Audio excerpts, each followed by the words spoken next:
신인들이 많이 나와가지고 당의 전당대회를 상당히 활기차게 만들고 있는 것은 저는 긍정적이라고 보고요. 당이 갖고 있는 인프라하고 그 다음에 지금 새롭게 부는 바람하고의 어떤 충돌 이런 것들이 괴리 같은 것들이 좀 있어서 그렇게 이변이 일어날 것 같지는 않습니다. 나경원 후보 같은 경우에는 저런 현실 감각 가지고 과연 당을 이끌 수 있을까 이런 돌풍을 일으키고 있는 이준석이 이렇게 안티페미 코인을 탔잖아요. 어렵다라고 저는 판단을 했고 어떻게 되냐면 원칙 있는 패배를 해야 된다. 여러분 안녕하십니까. 시사저널 시사 끝장입니다. 진중권 전 교수 모시고 요즘에 핫하게 흐름 타고 있는 국민의힘 전당대회 한번 평가 분석해 보도록 하겠습니다. 진 교수님, 요즘에 국민의힘 당대표 경선 8명 출마해서 이제 컷오프로 5명 골라내고, 지금 최고위원은 뭐 한 10명 출마했는데 그중에 이제 4명 또 출연내고, 이렇게 6월 11일 날 아닙니까? 지금 한창 급물살을 타고 있는데, 전체적으로 진 교수님이 보시면 국민의힘 전당대회 지금 상황, 평가, 총평을 어떻게 하실 수 있을까요? 일단 활기차잖아요. 아, 활기차다? 활기찬 부분이 있고, 일단 당의 이제 무주공산인 상태이기 때문에 네. 신인들이 많이 나와가지고 당의 전당대회를 상당히 활기차게 만들고 있는 것은 저는 긍정적이라고 보고요. 아, 초선 의원들 뭐 출마하고 그렇죠. 이런 초선 의원들 예컨대 김웅도 있고, 그 다음에 원외인 김은혜 의원, 그리고 원외인 이준석, 그렇죠. 셋이 나와가지고 돌풍을 일으키고 있고, 네. 신선한 바람을 불러일으키는 것은 상당히 긍정적으로 보고 있고, 네. 또 사실은 지난 재보선 결과에 대한 뭐랄까 반응이라고 할까 메시지 같은 경우에도 주로 이제 초선에서 나오고 있거든요. 그러니까 중진들은 사실 그 메시지가 없어요, 별로. 네. 그래서 뭐 긍정적으로 보고 있습니다. 다만 이 전당대회 룰 자체는 이제 그대로잖아요. 네. 그래서 70대 30이고 아시다시피 국민의힘의 그 당원의 구성이라는 게 영남권 중심이고, 네. 영남권에서도 한 3분의 2가 TK로 알고 있거든요. 강성당원들이란 말이죠. 네. 그러니까 당이 갖고 있는 인프라하고 그 다음에 지금 새롭게 부는 바람하고의 어떤 충돌 이런 것들이 괴리 같은 것들이 지금 있어서 그렇게 이변이 일어날 것 같지는 않습니다. 이게 사실 이 국민의힘 계열에서 이렇게 초선들이 당대표에 도전하거나 원외가 도전하거나 또 나이로 봐도 어쨌든 좀 젊은 편 아닙니까? 네. 이런 현상이 사실 전에 없던 현상인데 그 원인이 뭘까요? 현상이고, 일단은 김종인 비대위 체제의 효과라고 보거든요. 김종인 비대위 체제 하에서 사실은 당이 낡았기 때문에 주로 이제 김종인 비대위하고 그 초선들하고의 연계를 통해서 당의 혁신을 주도해 왔고, 또 그게 이제 재보선에서 어느 정도 성과를 내지 않았습니까? 그러니까 당연히 그쪽에 힘이 좀 실렸던 것이고요. 그들이 지금 올라오는 것이고, 그에 반해서 그 나경원 후보 같은 경우에는 뭐 발언이 되게 이상하거든요. 그러니까 경선 불복을 하잖아요. 지난번에 자기가 떨어졌던 것은 그 민주당 지지자들의 역선택 때문에 떨어졌다라고 하는 것은 첫 번째는 일단 경선 불복이고, 두 번째는 그 객관적인 현실 파악 능력이 있느냐. 그러니까 자기 주관성에서 벗어나지 못한 거잖아요. 진실을 안 보려고 하는 이런 부분에 있어서 저런 현실 감각 가지고 과연 당을 이끌 수 있을까 이런 우려가 좀 되는 상황이죠. 그런데 현재 상황으로서 저는 그렇게 보고 있거든요. 7대3이 구도라는 것은 이건 깨기가 힘들다. 그리고 특히 이제 뭐 돌풍을 일으키고 있는 이준석 유승민계로 지금 인식이 되고 있고, 본인 스스로 유승민계를 자처하는데, 그게 이제 TK에 가면은 이제 배신자라는 일단 낙인이 좀 찍혀 있는 상태거든요. 그래서 저는 처음부터 판단을 이건 돌파는 힘들겠다라는 생각을 좀 갖고 있었어요. 중진 대 신진의 이런 세대 경쟁 구도가 된 부분에 대해서는 긍정적인데, 결과적으로 봤을 때 이준석 전 미래통합당 최고위원이 당대표가 되기는 어렵다라고 저는 판단을 했고, 그렇기 때문에 어떻게 해야 되냐면 원칙 있는 패배를 해야 된다. 그래서 제가 생각하겠던 가장 이상적인 구조는 뭐냐면은, 그러니까 이준석이 지금 안티페미 코인을 탔잖아요. 지난번 뭐 한참 진 교수님이랑 이거는 사실은 폴리티컬리 커렉트하지 못한 거거든요. 정치적으로 올바르지 못한 거고, 뭐 사실 여성들의 참여가, 사회 참여가 늘어나는 것들, 그다음에 양성평등 이러는 것은 뭐 이거는 뭐 진보 보수를 떠나서 세계적인 흐름이자 세계적인 흐름이고, 이건 대세이기 때문에 거스르면 안 되는 건데, 그걸 거슬러 가지고 계속 갈라치잖아요. 이른바 이남자, 이대남들을 이대남들 중에서 일부죠. 그 일부들을 백래시를 이용을 해가지고 지금 자기 인지도를 좀 올려가고 있는데, 저는 그런 방식이 잘못됐다고 보거든요. 원칙 있는 패배라는 것은 진 교수님이 말씀하시는 건 그런 측면에서 좀 길게 보고 그렇죠. 그러니까 예상은 원칙 있는 패배를 할 각오를 하고 했다면은 네. 그래서 원칙 있게 갔다고 한다면은 그것이 이제 소구력을 가질 수가 있잖아요. 그럼 잘하면은 네. 그 TK 당원들도 보면은 이번 선거를 통해 가지고 승리 공식을 확인했잖아요. 그렇기 때문에 그들의 마음을 조금 돌려놓을 수도 있지 않았을까 이런 생각이 들고 네. 지금 세 후보 중에서 가장 정치적으로 올바른 메시지를 내고 있는 건 사실 김웅이거든요. 김웅 의원이 제일 정확하게 내고 있고 그 다음에 지난번에 노동 현장 그렇죠. 가야 된다. 우리가 가야 될 곳은 그렇죠. 노동 현장이고 그 다음에 뭐 전단지가 뿌려 있는 길바닥 뭐 등등등등 해가지고 보수라는 것이 바로 경쟁에서 도태된 사람들을 따뜻하게 품는 것이 보수다. 이런 식으로 새로운 보수의 모습들을 보여주는 게 사실 김웅이거든요. 그리고 모가마을도 가고 뭐 저 박정희 대통령 생가도 가고 뭐 그랬더라고요.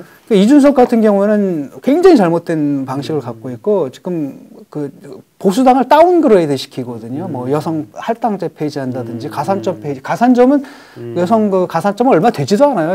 있는 분야가 그것도 사실은 그 박근혜 정권 때 도입한 건데 그거를 뒤로 돌려버리고 그 다음에 또 하나가 뭐냐면 그 메리토크라시거든요. 실력주의. 그러니까 애들한테 경쟁하라. 그 다음에 여성 할당제랑 가산점을 폐지하게 되면 남녀가 공정하게 경쟁할 수 있다. 뭐 이런 식인데 경쟁은 해법이 아닌 게 경쟁은 승자가 극소수거든요. 100명 중에 하나가 이기고 나머지 99%가 루저가 되는데 걔들한테 노력해라. 그 패배자에 대한 배려. 그런 배려가 하나도 없기 때문에 사실은 신자유주의 버전 중에서도 가장 극악한 형태라는 겁니다. 그러니까 이준석으로 세대 교체가 되면 그 당은 망해요. 그러니까 옛날 차라리 옛날 과거에 관련해서 어쨌든 저 진 교수님이랑 상당히 좀 논란이 있었죠. 과거의 구보수보다도 훨씬 더 다운그레이드된 형태란 말이죠. 근데 그런 형태로는 지가 뭐 그 특수한 타겟 집단에서는 열광적인 지지를 받을 수 있지만 보편적인 소구력을 가질 수가 없다는 거죠. 진 교수님이 전망하시기에는 그렇다면 지금 뭐 각종 여론조사 결과 나오는 거 보면은 이준석, 뭐 나경원, 주호영 이런 순으로 대략 나오는 것 같은데 최종적으로 당원 70, 일반 시민 여론조사 30% 이렇게 쭉 갔을 때 최종 승자는 내가 보기에는 이럴 것이다라고. 나경원이 될 것 같아요. 나경원 가능성이 가장 크다. 근데 그것도 참 문제죠. 그러니까 일단은 세대 교체가 안 됐다는 얘기잖아요. 그렇죠. 그것은 언제적 나경원이냐, 그렇죠. 또 이런 언제적 나경원이냐. 그리고 지금 나와서 던지는 메시지도 황당하게 짝이 없고 자기 변명식이잖아요. 지금 미래를 향해서 던져야 되는데 그냥 불행한 일이죠. 그리고 변화와 쇄신과 그렇다고 해서 또 이준석이 되면 이건 뭐 최악이거든요.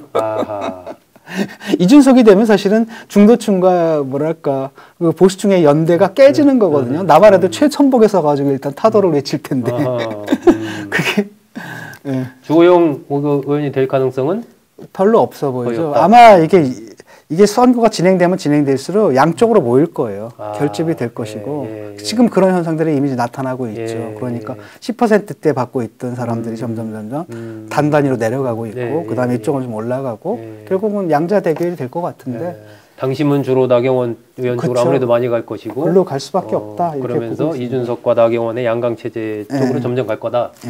지금 그 언론의 전망 중에서 이제 김웅 의원, 김은혜 의원과 이준석 전 최고위원 3자가 어쨌든 막판에 뭐 연대를 해서 후보를 한 명으로 단일화하는 이런 가능성도 얘기를 하고 있는데 그 부분은 어떻게 보세요? 그건 할 수가 없다고 봐요. 어려울 것이다. 김웅하고 이준석은 워낙 다르기 때문에 저는 이제 김웅께 정답이고 이준석은 오답이라고 보고 있는데 다르다는 게 그 본인들이 내세우는 비전과 메시지가 그러니까 다르다는 얘기죠. 제가 지금 국민의힘이 어디로 가야 되냐면은 개혁 보수로 가야 되는 거고 이른바 공동체주의 보수로 가야 되는 거거든요. 과거로부터 벗어져서. 그러니까 그런 얘기를 누가 많이 했냐면은 박형준 그 부산시장도 그 얘기를 했고, 그다음에 옛날에 홍정욱 씨도 그런 얘기를 했고, 그다음에 김종인 비대위 체제도 사실 그런 쪽이고, 그다음에 그런 메시지를 김웅이 냈단 말이죠. 이게 정답이고, 이쪽은 굉장히 반대 트럼피즘이잖아요. 이런 상태 속에서 단일화가 가능하냐라고 했을 때는 아니라는 거죠. 그건 가치의 관점에서 단일화가 될 수 없다라는 거죠. 그냥 단지 젊다는 이유만으로 묶일 수 있는 건 아니잖아요. 정치라는 것이. 만약에 당대표가 누가 되느냐 이런 부분들이 이제 윤석열 전 검찰총장의 향후의 어떤 행보 이런 쪽과 좀 영향이 있을까요? 있다면 어느 정도 있을까요? 아무래도 뭐 김웅이라든지 이런 분이 당대표가 된다면은 결합이 좀 쉽겠죠. 왜냐하면 이제 확실히 보수가 달라졌다는 모습이고, 그렇다면 이제 윤석열 총장이 그 입장을 하는데 지금 부담감이 좀 덜어지는 거예요. 그 다음에 사실 후보 혼자서 버티기 힘들거든요. 당의 조직적인 지원을 받지 않으면은 앞으로 이제 온갖 음해부터 온갖 공작들이 시작될 텐데 버티기 힘들기 때문에 사실 안정적인 건 당에 들어가는 게 안정적이죠. 그런데 그러려면은 뭐가 되냐면 국민의힘이 충분히 변화했다라는 인식이 좀 있어야 되거든요. 그렇지 않고서는 이 상징 자본이 들어가는 순간에 뚝 떨어져 버리는 거예요. 지지율이. 왜냐하면 민주당 지지자들 중에 일부도 아직은 윤석열을 지지하고 있는데 이분이 이제 그 안으로 들어가는 순간 그 지지는 떨어져 나가는 거잖아요. 그렇게 되지 않으려면 그걸 최소화하기 위해서는 국민의힘이 충분히 개혁적으로 변했다. 그리고 이제 공동체주의 보수로 가고 있다라는 게 있어야지 명분이 생기는데 나경원 체제는 그게 좀 아니잖아요. 그냥 옛날. 최근 들어서는 약간 나경원 전 의원도 그런 쪽으로 나는 뭐 황교안 전 대표와 다르다, 홍준표 전 대표와 다르다를 하면서 약간 그 중도 쪽으로 옮기는 듯한 모습은 또 일부 보였어요. 예, 그렇죠. 근데 이제 근데 아무래도 왜냐하면 이분이 처음부터 인식이 딱 찍힌 게 일단은 빠로 들고 있는 사진을 찍혔잖아요. 거기다가 또 하나는 뭐냐면은 초기에 서울시장 선거 때부터 잘못된 스탠스를 취한 거예요. 왜냐하면은 그때 짜장면이냐 우동이냐 막 이러면서 역시 짜장면으로 가야 된다고 하면서 강경 보수층에다 호소를 해버렸거든요. 근데 서울시장 선거는 그래서는 안 되는 거잖아요. 그 이미지가 상당히 그쵸? 강하게 남아있어요. 그러니까 유권자들이 볼 때 아니다 싶어서 그 중도층 확장성이 훨씬 더 나은 오세훈 쪽으로 몰려버린 거고 그래서 결국 역전당해버렸잖아요. 그런 상태이기 때문에 그 이미지 때문에 사실 좀 그걸 벗기가 굉장히 힘들 겁니다.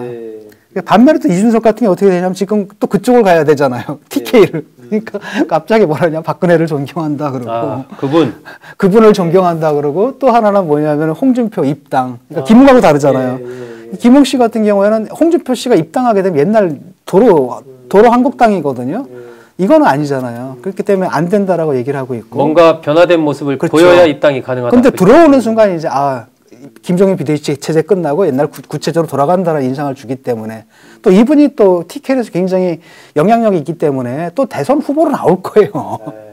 이러면 이제 당이 완전 망가지는 거죠. 그런데 이제 이준석은 들어와라 이렇게 얘기를 한단 말이죠. 그것이 의미하는 바는 뭐냐면은 TK 쪽 지금 민심에서는 저희가 앞서니까 TK 쪽 당원들의 마음을 사서 나를 좀 뽑아달라라고 하는 건데 제가 볼 땐 무방한 기대죠. 국민의힘 전당대회는 25일 날 후보들이 모여서 이제 비전과 정책 발표회를 하고 이달 30일부터 전국을 돌면서 순회 연설회 등을 합니다. 그리고 이제 TV 토론을 2차례 한 뒤에 6월 11일 날 전당대회에서 새로운 당 대표와 최고위원을 뽑게 됩니다. 이 국민의힘 전당대회는 각각 따로 뽑습니다. 당 대표 따로, 최고위원들 따로 이렇게 뽑는 형식으로 가져가고 있습니다. 과연 지금 여론조사 1위로 나오고 있는 이준석 전 최고위원이 당대표까지 될 수 있을지 아니면 나경원 전 의원이 당원들의 어떤 당심의 바탕에서 뒤집고 당대표가 될지 아니면 제3의 인물이 당대표가 될지 흥미진진한 것 같습니다. 이 문제 짚어보면서 다음에 또 다루도록 하겠습니다.